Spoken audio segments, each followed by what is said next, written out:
ओम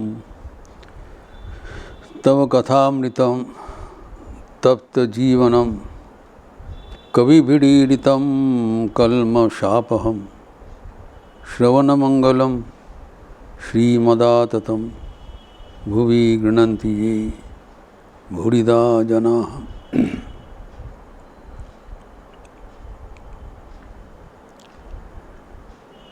श्री रामकृष्ण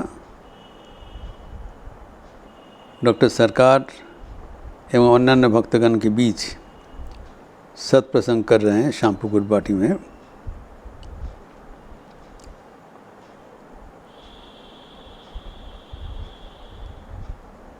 शाम हो गया, 18 अक्टूबर का बात है। अभी यहाँ पर एक अद्भुत प्रसंग श्री रामकृष्ण कर रहे हैं। आध्यात्मिक अनुभूति का वैज्ञानिक विश्लेषण एवं स्वयं ये विषय पर प्रवर्तन करा रहे हैं डॉक्टर सरकार को। हम जानते हैं कि डॉक्टर महेंद्र लाल सरकार उस जमाने के अन्यतम प्रथम डॉक्टर थे एवं ठाकुर उनका विद्या का तारीफ भी कर रहे हैं। तुम्हारा ये चिकित्सा शास्त्र बहुत अच्छा है। डॉक्टर सरकार भी बोल रहे हैं ये होम्योपैथी चिकित्सा में जो सब कुछ लिखा रहता है और वो जो लिखित विवरण है उसके साथ रोगियों के लक्षण मिलाकर दवा देना पड़ता है। इसमें कोई अनिश्चित और जो इसमें कोई जो इमेजिनेशन नहीं है, कल्पना नहीं है, कि अप्रोक्सीमेशन नहीं है, परिष्कार। जैसे कि जो यूरोपियन संगीत लिपि में सब कुछ लिखा रहता है, सूर ताल उसी अनुसार बजाया जाता है, इसमें व्यक्तिगत शैली का कोई अवसर नहीं है। यहाँ पर भी सब कुछ लिखित है, तो जो जितने प्रभावशील है उतना वो जान लेते हैं। तभी श्री रामकृष्ण कह रहे हैं हमारा जो भवावस्था होता है इसमें तुम्हारा क्या मत है। ये बहुत एक महत्वपूर्ण विषय है। ठाकुर सीधा बोल रहे हैं जो हमारा जब भवावस्था होता है हमें लगता है जो वहाँ का निशा जैसे चढ़ जाता है, इसमें तुम्हारा क्या मत है, अतः तुम्हारा वैज्ञानिक जो विश्लेषण क्या है। डॉक्टर सरकार उसी अनुसार बता रहे हैं कि चिकित्सा शास्त्र अनुसार ये स्नायु का क्रिया है, एक्शन ऑफ नर्व। जब स्नायु की क्रिया बंद हो जाता है तब हम स्वाभाविक कर्म नहीं कर पाते हैं। इसीलिए कहते हैं जब स्नायु के क्रिया बंद हो जाते हैं आप तब आपको पैर लड़खड़ाते हैं, लेकिन आपको स्वाभाविक क्रिया बंद हो जाता है और सारी शक्ति मस्तिष्क पर चले जाते हैं। इसीलिए तब आप स्वाभाविक नहीं हो सकते हो। और ये भी बोल रहा है कि गर्दन के पास जो स्नायु के केंद्र है इसका नाम है मेडुला ऑब्लोंगेटा, वो अगर सही ढंग से काम नहीं करेगा तो मानो जीवन का दिया भी बुझ सकता है, वेरी रिस्की। तो स्नायु की क्रिया ठीक ठाक हो जाना चाहिए, लेकिन भवावस्था में स्नायु की क्रिया सामयिक रूप से बंद हो जाता है। यही कारण है। उन्हीं के विज्ञान के अनुसार ये व्याख्या उन्होंने बताया। और महिमाचरण चक्रवर्ती वहाँ पर उपस्थित थे। वो उनके एक आध्यात्मिक जो विश्लेषण दे रहे हैं, ये तो वैज्ञानिक विश्लेषण हुआ, महिमाचरण आध्यात्मिक विश्लेषण दे के कह रहे हैं कि तंत्र शिव तंत्र में है, महादेव का वाक्य है कि हमारे जो रीढ़ का हड्डी है उसके बीच एक नाड़ी है, सुषुम्ना नाड़ी, वहाँ से कुंडलिनी शक्ति प्रवाहित होते हैं और उसी का क्रिया चालू हो जाने से हमारा तब स्वाभाविक जो बोध रुद्ध हो जाता है। ये उनका विश्लेषण है। इसका चर्चा हम कल इसको थोड़ा बहुत किया था कि हमारे जो मन का 4 स्तर है, जो चेतन, जो जागृत अवस्था, फिर जब स्वप्न में चले जाते हैं वो अवचेतन हो जाता है, सबकॉन्शियस, एवं जब गंभीर निद्रा में चले जाते हैं, सुषुप्ति, तब अचेतन अवस्था में चले जाते हैं। हम लोग सब ये 3 स्तर में विचरण करते हैं। लेकिन योगीगण कहते हैं और एक स्तर भी उपलब्ध है, वो है अति चेतन, सुपर कॉन्शियस, जिसको तुरीय अवस्था कहलाता है। उसी अवस्था में ईश्वर की अनुभूति होती है, क्योंकि तंत्र अनुसार है। जबकि डॉक्टर सरकार का वैज्ञानिक व्याख्या है कि स्नायु की क्रिया से ही होता है। लेकिन महिमाचरण चक्रवर्ती बोल रहे हैं तो इसको जो सुषुम्ना नाड़ी देखा नहीं जाता है, वो शिव जी का वाक्य है, इसे मान लेना चाहिए। लेकिन इसको अनुभव कर सकते हैं।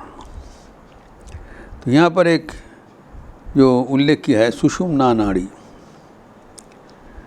तो कहा जाता है जो हमारे जो राजयोग का जो हमारे विषय है, जो ध्यान योग जिसके कहलाते, जब ध्यान करते हैं, जब समाधि को उठ जाते हैं, तब सुषुम्ना के भीतर से हमारे आध्यात्मिक शक्ति प्रवाहित होते हैं। बोल रहे हैं कुंडलिनी शक्ति। अभी इसमें कहा जाता है जो हमारे रीढ़ का जो हड्डी है, स्पाइनल कॉर्ड, उसका भीतर एक नाड़ी है, सुषुम्ना नाड़ी।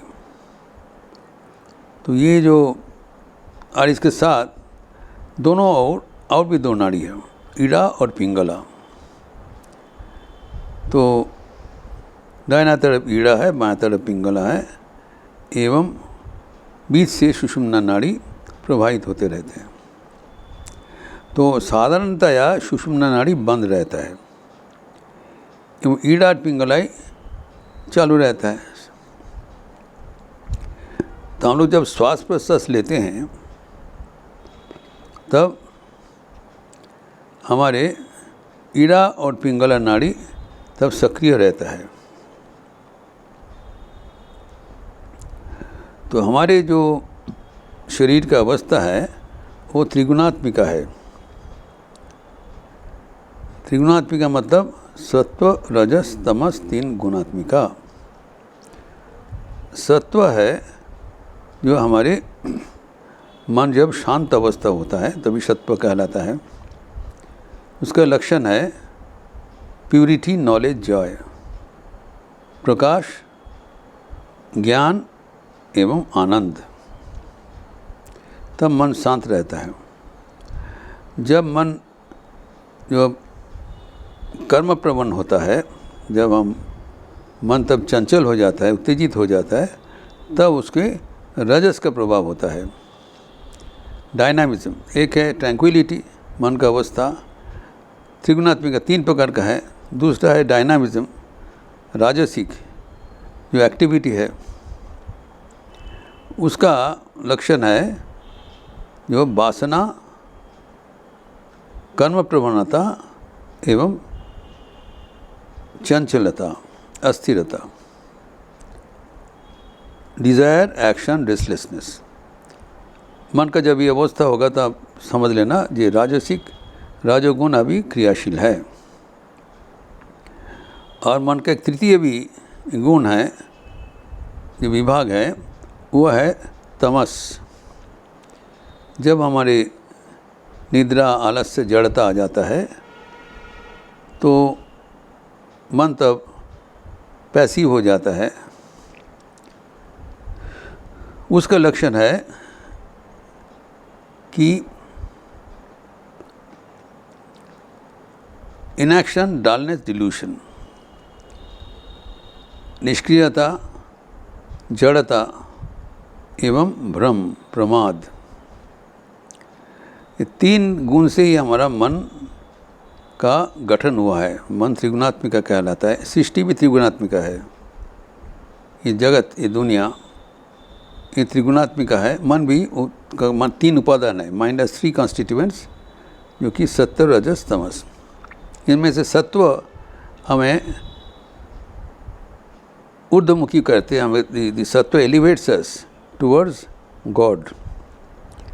रजस हमें नाना प्रकार का कामना वासना कर्म से हमें बांध के रखते हैं, keeps us engaged in various actions and desires. और तमा हमें गिरा देते हैं, तमा पतन का कारण होता है। ये तीनों गुण से ही हमारा ये मन गठित है, ये दुनिया भी गठित है।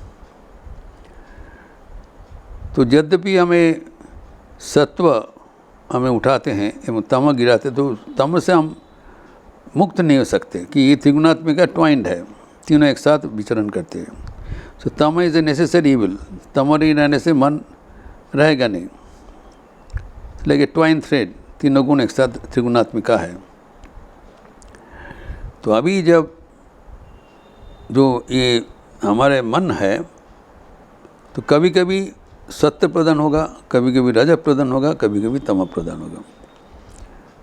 सुबह और शाम जब दिन और रात को परिवर्तन होता है, तब सत्व क्रियाशील होता है, और जब दिन में जब हम कर्म करते हैं तब रज क्रियाशील होता है, और रात में जब हम सो जाते हैं तब तम क्रियाशील होता है।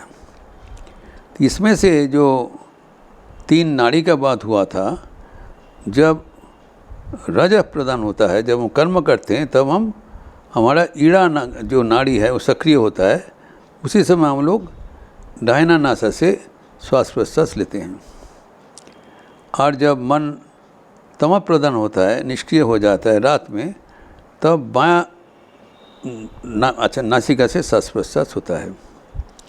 एवं जब स्वत्र प्रदान होता है, मन जब शांत रहता है, तब दोनों नासिका से ही श्वास प्रश्वास होता है। उसी समय सूक्ष्म जो सुषुम्ना नाड़ी सक्रिय होगा। अर्थात जो 3 नाड़ी है, 3 नाड़ी एक साथ काम नहीं करते हैं।